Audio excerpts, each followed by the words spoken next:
Hi, I'm Emma Thompson, and this is the story of how an abandoned farm turned me from the family disappointment into someone my greedy relatives couldn't ignore. Sometimes the greatest treasures are hidden in the places others consider worthless. I still remember the day of the will reading like it was yesterday. The mahogany-paneled law office felt suffocating as our family lawyer, Mr. Harrison, adjusted his glasses and began reading my parents' final wishes. The tragic car accident that took both of them had left a $50 million fortune to be divided between my sister Sarah and me. Or so I thought. To our beloved daughter Sarah, Mr. Harrison read, "We leave our investment portfolio, the family mansion, and all liquid assets." Sarah's perfectly lipsticked mouth curved into a triumphant smile. To Emma, he continued, his voice softening slightly, "We leave Grandpa Thompson's old farm property in Montana." The room fell silent. Then Sarah's laughter shattered it. "A farm?" she sneered, her designer bracelet jingling as she waved dismissively. "Oh, this is perfect."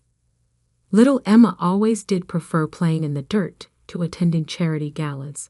I sat there, stunned. The 200-acre farm had been abandoned for 20 years, ever since Grandpa passed away. Dad had always called it worthless, refusing to even visit it. Now it was my only inheritance. "There must be some mistake," my Aunt Patricia interjected, her face pinched with concern that wasn't for me. Richard and Margaret would never leave their daughter with just dirt. Mr. Harrison shook his head. "The will is quite clear. The farm, including all structures and contents, belongs to Emma." Sarah stood up, smoothing her channel dress. "Well, sis, enjoy your barns and chickens. I've got a portfolio to manage." She paused at the door, her smile cruel. "Don't worry, if you need a loan, I'm sure we can work something out. After all, what's family for?" I left the law office that day with a single manila envelope containing the farm's deed and keys. 20 years of dust coated everything when I arrived at the property the next day. The main house was a weathered 2-story structure that had seen better days, but it was the massive old barn that caught my attention. Grandpa Thompson had been an odd man, brilliant but eccentric. He'd made his fortune in mining engineering before retiring to this farm, where he spent his last years tinkering in that barn.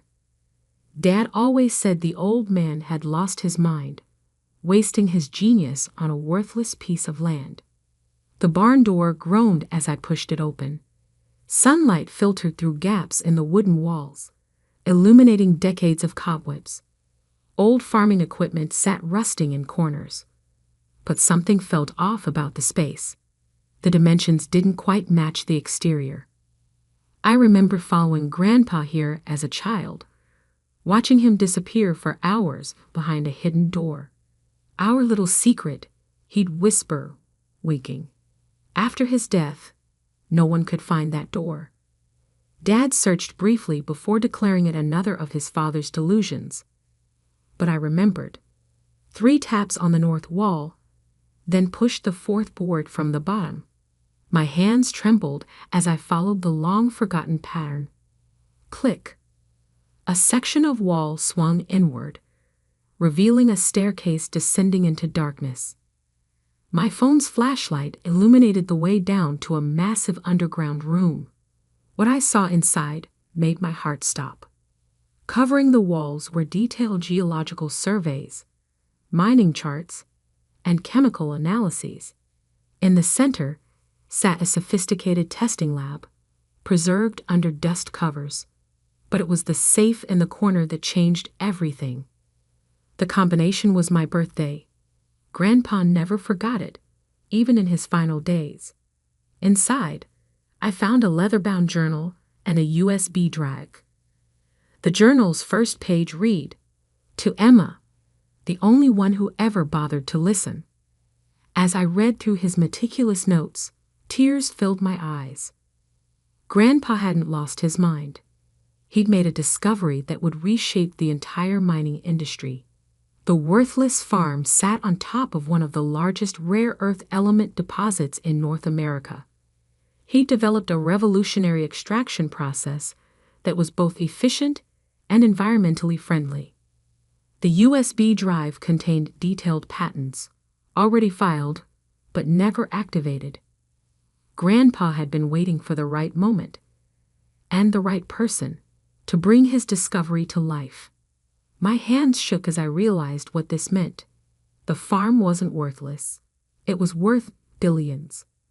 But I knew that if my family found out, they'd try to take it from me. Sarah would hire the best lawyers, claim I wasn't competent to handle such a discovery. I needed to move carefully, protect myself before anyone realized what Grandpa had left me. I spent that night in the old house, reading through every page of his journal. In the morning, I made 3 calls to a patent lawyer, a mining engineer, and an investment banker I'd befriended during my own quiet years working in finance, a career my family had dismissed as modest. "Keep this absolutely confidential," I told each of them. "I'm about to show you something that will change everything." Over the next 6 months, I worked in secret. While Sarah posted photos of her luxury vacations and charity galas, I assembled a team of the industry's best minds.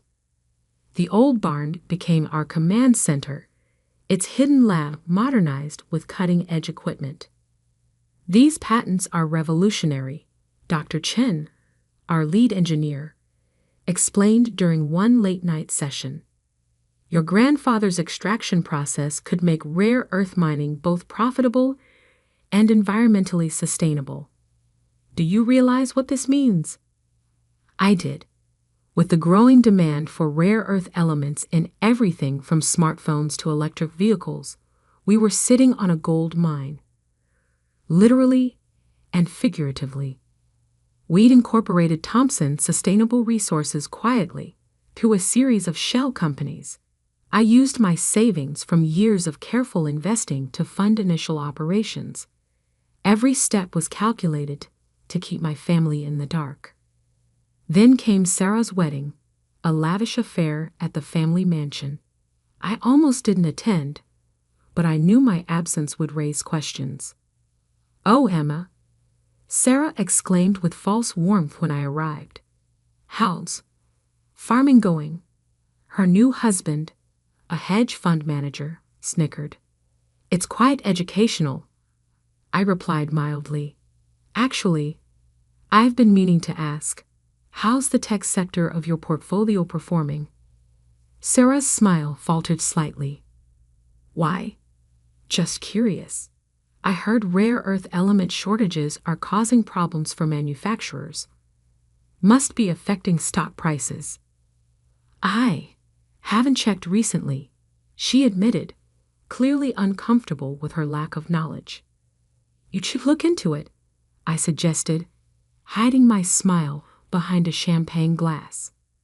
The next morning, while Sarah jetted off to her honeymoon in the Maldives, we broke ground on our first extraction facility. By the time she returned 3 weeks later, Thompson Sustainable Resources had already secured contracts with 3 major tech manufacturers. The story broke in the Wall Street Journal.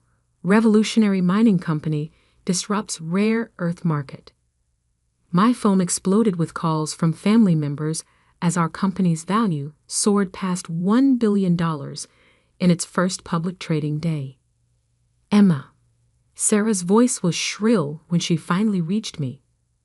"Why didn't you tell us? We're family." "Are we?"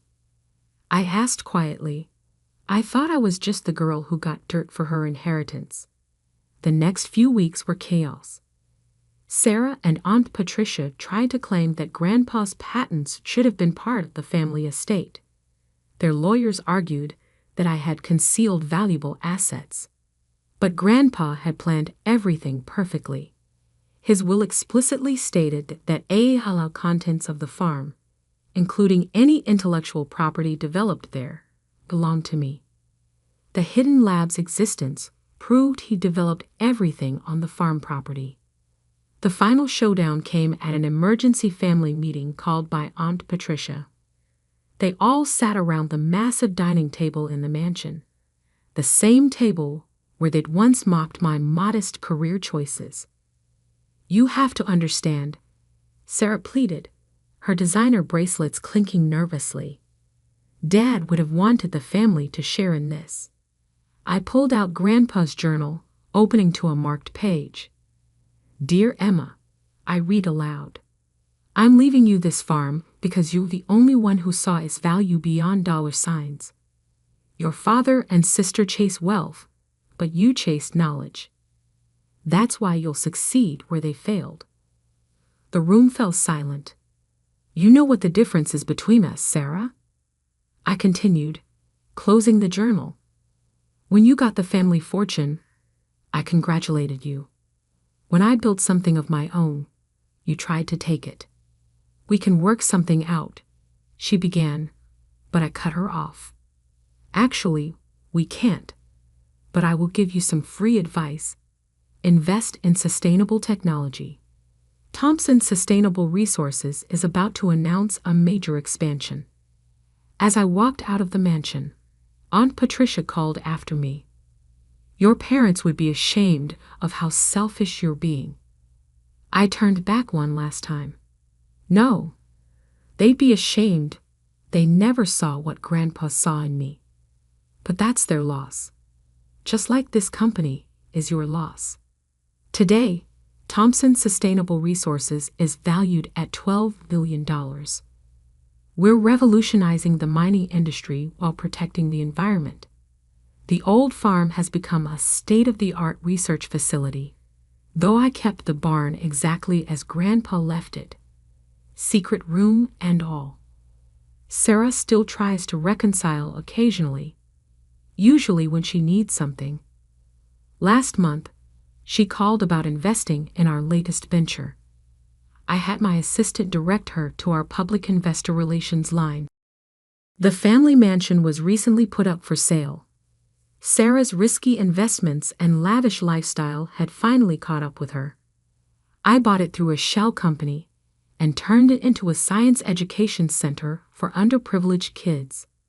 Yesterday, I received an invitation to speak at my old high school's graduation ceremony. The topic? Finding value in unexpected places. I accepted immediately, already planning my speech. After all, sometimes the greatest fortune isn't what you're given, but what you discover when everyone else has stopped looking. As for the old farm, I still live in Grandpa's house, though I've renovated it thoughtfully. Every morning, I walk to the barn and tap that secret panel, remembering the man who saw past appearances to true value, both in the land and in me. They say success is the best revenge, but I've learned it's not about revenge at all. It's about proving that true worth isn't in what you inherit, but in what you create. And sometimes, the most valuable inheritance isn't money, it's the wisdom to see what others miss.